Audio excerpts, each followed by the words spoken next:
Thank you. Well, for 22 years, this man had his freedom while a Tampa woman lived in fear. Prosecutors say Antonio Rivers sexually assaulted the woman in her own home back in December of 2000. And all these years later, DNA finally led police to Rivers, but his defense attorney argued it can't be trusted. Yeah, it's pretty remarkable. Fox 13's Gloria Gomez says a jury listened to both sides today and found him guilty. All rise.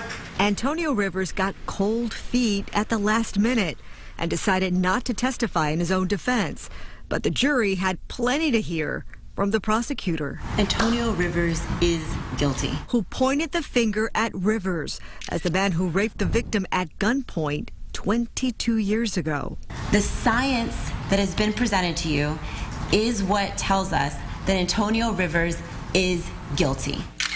She says on the night of December 17th, 2000, she had returned home around 10:30 and walked in on an armed robber who broke in through a window.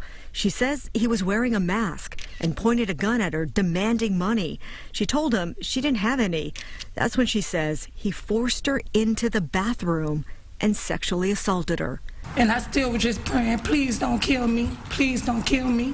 DNA from the victim and fingerprint evidence from the scene was collected, but it didn't generate any leads, and the case went unsolved for 20 years. Rivers' public defender told the jury that evidence just can't be trusted. You must find that Mr. Rivers is not guilty of these charges. The defense says the DNA and fingerprint evidence has deteriorated after 2 decades, and he points out the lead detective admitted some of it was lost, mishandled, or worse. So you believe that at some point the swabs were destroyed by TPD? Correct. But that didn't seem to bother the jury. After 2 hours of deliberating, they found Rivers guilty on all counts, something the victim had been waiting for 22 years. Gloria Gomez, Fox 13 News. So again, the jury found Antonio Rivers guilty of sexual battery and armed burglary. He will be sentenced on July 7th.